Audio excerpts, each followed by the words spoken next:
here with Realizing Health and Wellness.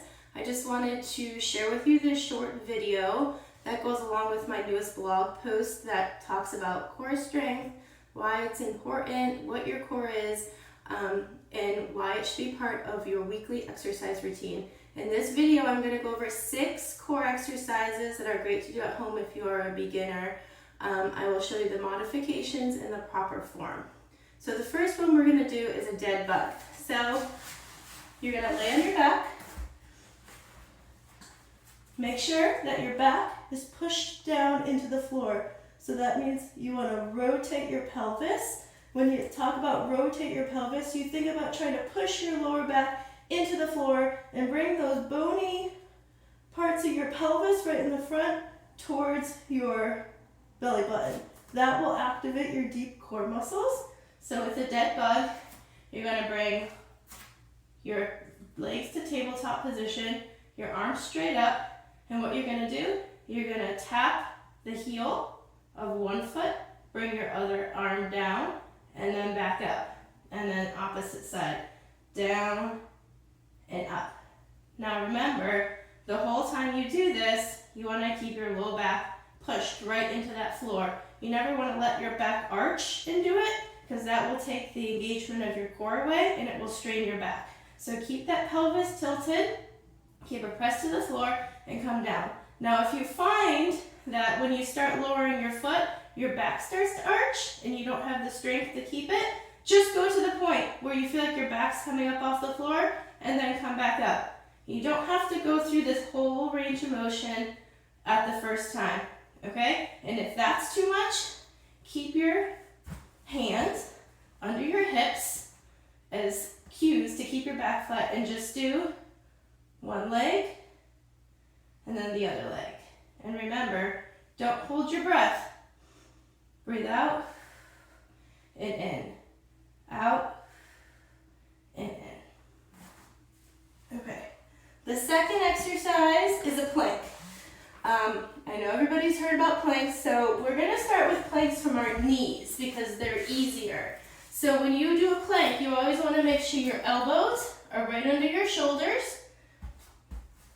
You're not tucking your chin, you're not looking straight up, you're looking about 6 inches ahead of you, okay? So a traditional plank, you'd be up on your toes like this. Squeeze your butt, squeeze your core, push up through your shoulder blades and hold it. Now that's a pretty difficult position. So what we're going to do, we're going to start on our knees. So you put your knees down. You want to make sure that your butt's not up in the air and that you're not arching your back, okay? You want to keep your back nice and flat. And what I like to do to help engage your whole back muscles is push up through your elbows. Don't let your shoulder blades sag together. Push up through your elbows. Think about how you're trying to spread your shoulder blades away from your spine. Keep that tension through your upper back, squeeze your tummy muscles, squeeze your butt muscles, look 6 inches ahead of you and hold it. See if you can hold it for 30 seconds. Once you master that, and that seems easy, you keep the same form and you just go up to your toes. And here, you want to make sure that your hips aren't up, you want to make sure your hips aren't down, and that you're pushing up through those elbows, through those shoulders, and separating those shoulder blades. The next exercise is bridges. So bridges work a lot on your glute muscles and your core stabilizing muscles. And if you've read the blog, you know that your core is not just your tummy muscles. It encompasses a lot more muscles in your body to help stabilize. So for bridges, you're going to lay on your back. You're going to keep your feet on the floor. Heels right near your butt. Put your elbows on the floor.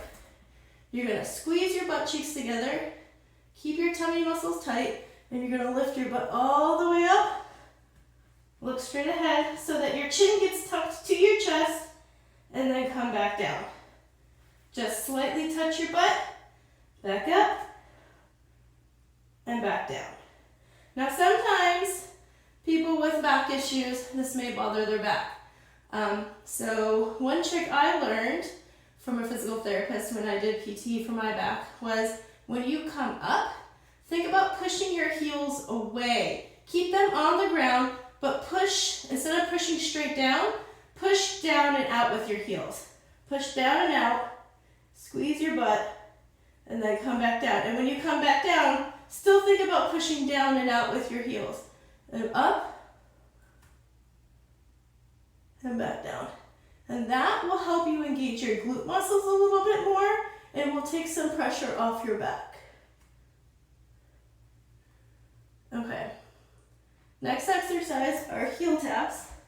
So what you're going to do, again, lay on the floor, bend your knees. If you're on a yoga mat, have your feet kind of right on the edges of the yoga mat. You're going to have your hands palm up.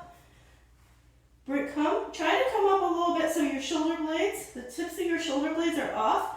And what you're going to do is you're going to slide, touch your heel with your pinky. Back, slide, touch your heel with your pinky. What you want to think about is squeezing those muscles on your side. Again, keep your back flat on the ground. Think about drawing that belly button towards your spine. Keep your core engaged. And you're going to go back and forth. Now, if that's too much, keep yourself flat on the ground and just do a little bit from here to here. Okay? And when you do that, think about like you're pulling your ribs right to the top of your hip and you're squeezing it. Really think about squeezing that side. And that will bring that mind-body connection to those muscles. Then the last exercise is going to be a standing crunch. So you're going to put your hands behind your head, feet shoulder width apart. You're going to do is you're going to bring knee to elbow, knee to elbow. Squeeze your sides, squeeze, keep that tummy tight, back and forth. I hope this was helpful. You read my blog for more information on how to do a core workout, and I hope to see you guys soon.